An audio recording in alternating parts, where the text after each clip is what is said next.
Welcome back. And now, Horton Hatches the Egg by Dr. Seuss. Sighed Maisie, a lazy bird hatching an egg. I'm tired, and I'm bored, and I've kinks in my leg from just sitting here day after day. It's work! How I hate it. I'd much rather play. I'd take a vacation, fly off for a rest. If I could find someone to stay on my nest, if I could find someone, I'd fly away free.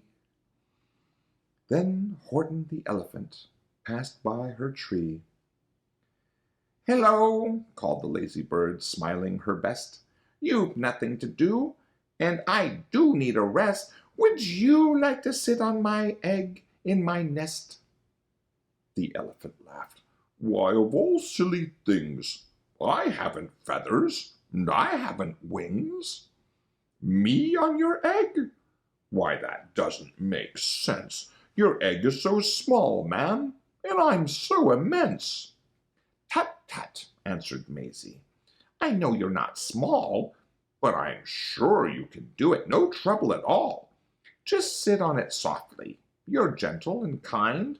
Come, be a good fellow. I know you won't mind. Why, I can't, said the elephant. Please, begged the bird. I won't be gone long, sir. I give you my word. I'll hurry right back. Why, I'll never be missed. Oh, very well, said the elephant, since you insist. You want a vacation. Go fly off and take it. I'll sit on your egg, and I'll try not to break it. I'll stay and be faithful. I mean what I say.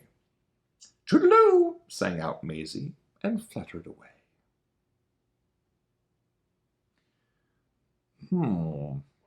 The first thing to do, murmured Horton. Let's see. The first thing to do is to prop up this tree and make it much stronger. That has to be done. Before I get on it, I must weigh a ton. Then, carefully, tenderly, gently he crept up the trunk to the nest where the little egg slept. Then Horton the Elephant smiled. Now that's that. And he sat, and he sat, and he sat, and he sat. And he sat all that day, and he kept the egg warm, and he sat all that night through a terrible storm. It poured, and it lightened, it thundered, it rumbled. This isn't much fun, the poor elephant grumbled. I wish she'd come back, 'cause I'm cold and I'm wet. I hope that Maisie bird doesn't forget. But Maisie, by this time, was far beyond reach, enjoying the sunshine way off in Palm Beach, and having such fun, such a wonderful rest, decided she'd never go back to her nest. So Horton kept sitting there, day after day, and soon it was autumn. The leaves blew away, and then came the winter, the snow and the sleet, and icicles hung from his trunk and his feet. But Horton kept sitting, and said with a sneeze, I'll stay on this egg, and I won't let it freeze. Achoo! I meant what I said, and I said what I meant. An elephant's faithful, 100%. So poor Horton sat there the whole winter through, and then came the springtime, with troubles anew. His friends gathered round, and they shouted with glee, Look, Horton the Elephant's up in a tree! They taunted, they teased him, they yelled, How absurd! Old Horton the Elephant thinks he's a bird. They laughed and they laughed. Then they all ran away, and Horton was lonely. He wanted to play, but he sat on the egg and continued to say, I meant what I said, and I said what I meant. An elephant's faithful, 100%.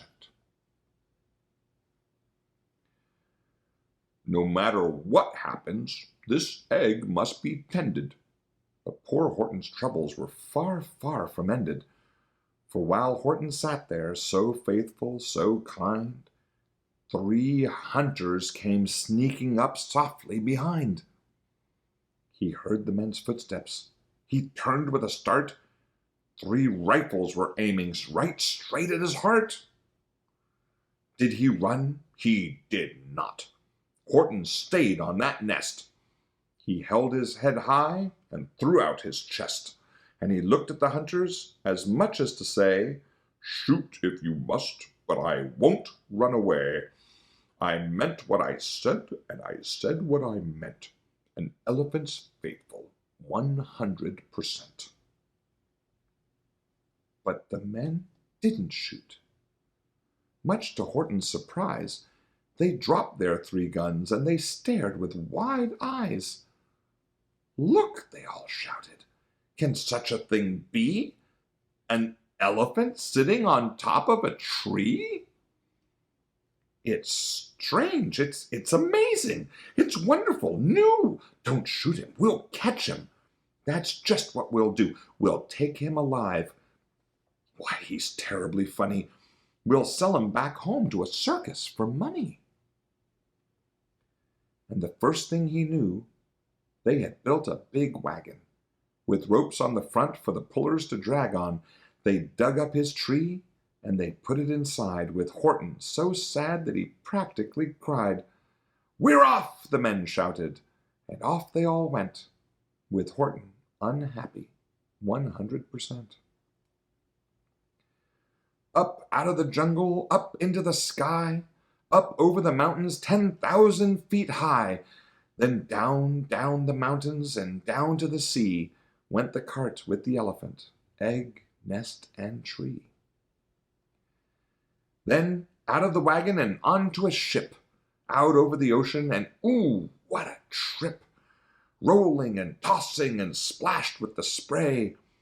And Horton said day after day after day, "I meant what I said, and I said what I meant. But, oh, am I seasick, 100%. After bobbing around for 2 weeks like a cork, they landed at last in the town of New York. "All ashore!" the men shouted, and down with a lurch went Horton the Elephant, still on his perch, tied onto a board that could just scarcely hold him. Bump! Horton landed, and then the men sold him. Sold to a circus. Then, week after week, they showed him to people at 10 cents a peek. They took him to Boston, to Kalamazoo, Chicago, Weehawken, and Washington, too. To Dayton, Ohio, St. Paul, Minnesota, to Wichita, Kansas, to Drake, North Dakota. And everywhere thousands of folks flocked to see and laugh at the elephant up in a tree. Poor Horton grew sadder the farther he went. But he said as he sat in the hot, noisy tent, "I meant what I said, and I said what I meant. An elephant's faithful, 100%. Then, one day, the circus show happened to reach a town way down south, not so far from Palm Beach. And, dawdling along way up high in the sky, who, of all people, should chance to fly by but that old good-for-nothing bird Runaway Maisie, still on vacation and still just as lazy. And, spying the flags in the tents just below, she sang out, "What fun! Why, I'll go to the show!" And she swooped from the clouds through an open tent door. "Good gracious!" gasped Maisie. "I've seen you before." Poor Horton looked up with his face white as chalk. He started to speak, but before he could talk, there rang out the noisiest, ear-splitting squeaks from the egg that he'd sat on for 51 weeks. A thumping, a bumping, a wild alive scratching. "My egg!" shouted Horton. "My egg! Why, it's hatching!" "But it's mine!" screamed the bird when she heard the egg crack. The work was all done. Now she wanted it back. "It's my egg!" she spluttered. You stole it from me! Get off my nest and get out of my tree!" Poor Horton backed down with a sad, heavy heart. But at that very instant, the egg burst apart, and out of the pieces of red and white shell from the egg that he'd sat on so long and so well, Horton the Elephant saw something whiz.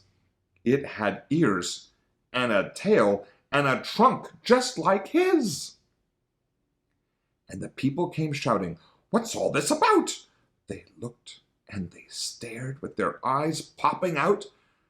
Then they cheered and they cheered and they cheered more and more. They'd never seen anything like it before. "My goodness! My gracious!" they shouted. "My word! It's something brand new. It's an elephant bird! And it should be, it should be, it should be like that." Because Horton was faithful. He sat and he sat. He meant what he said, and he said what he meant. And they sent him home happy, 100%. I love these stories, and I hope you do too. And if you like this one, then subscribe. There's going to be new material every Thursday. See you next time.